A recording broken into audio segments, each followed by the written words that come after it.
পায়ের টানে রাতে ঘুম ভেঙে যাওয়া কোনো সাধারণ বিষয় নয়। হয়তো আপনার শরীর কোনো বড় ধরনের সংকেত দিচ্ছে।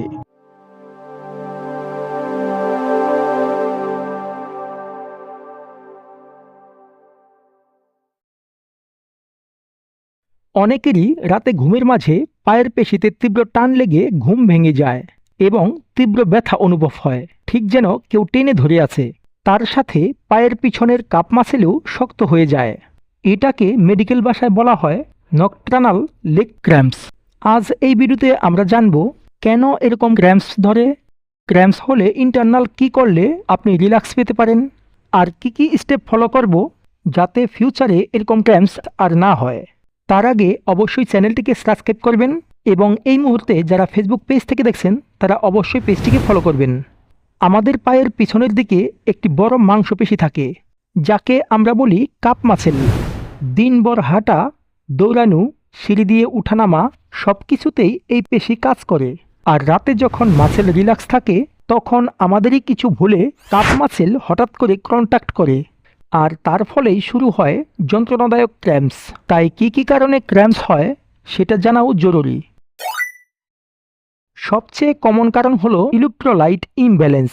যখন শরীরে সোডিয়াম, পটাশিয়াম, ম্যাগনেসিয়ামের মতো গুরুত্বপূর্ণ মিনারেলসের ঘাটতি হয় তখন মাসেল ঠিকঠাক রিল্যাক্স হতে পারে না, আর এই ক্র্যাম্পস তৈরি হয়। তার সাথে যদি আবার সারাদিনে খুব কম জল খান, খুব বেশি ঘাম হয়, লুজ মোশন বা ডায়রিয়া হয়, তাই এই ক্র্যাম্পস আরও বাড়ে। রাতের বেলায় আমাদের শরীরে ব্লাড সার্কুলেশন ন্যাচারালি স্লো থাকে। তার সাথে যদি কারো ডায়াবেটিক্স, থাইরয়েড ডিসঅর্ডার, ভ্যারিক্রস ভেইনের মতো সমস্যা থাকে তাহলে পায়ের ব্লাড ফ্লো আরও স্লো হয়ে যায়, যা ক্র্যাম্পিংয়ের সমস্যাটাকে খুব ইজিলি ট্রিগার করে।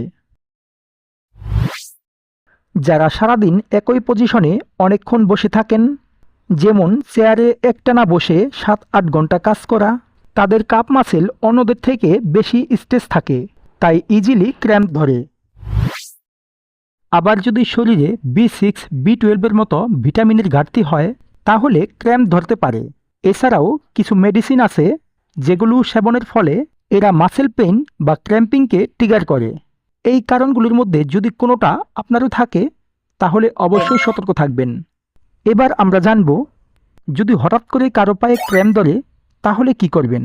সবথেকে ভালো হয় যদি কাপ মাসেল স্ট্রেস করে, এর জন্য পা সোজা করে বসে পায়ের বুড়া আঙুল নিচের দিকে 20 থেকে 30 সেকেন্ড ধরে রাখুন।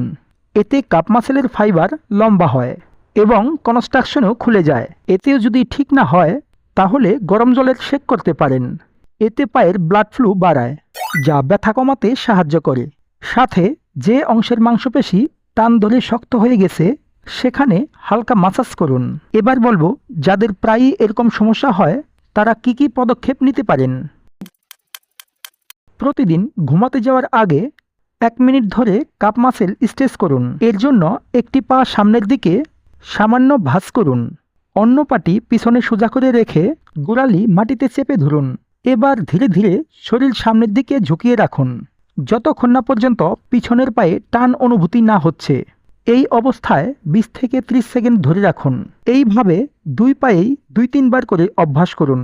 আরও একটি এক্সারসাইজ করতে পারেন ঠিক এইভাবে ভিডিওতে যেভাবে দেখানো হচ্ছে। একটু কাপ মাসেলের দিকে লক্ষ্য করুন, দেখুন মাসেলগুলো কিভাবে সম্প্রসারিত এবং প্রসারিত হচ্ছে। এইভাবে 20 থেকে 30 বার করুন।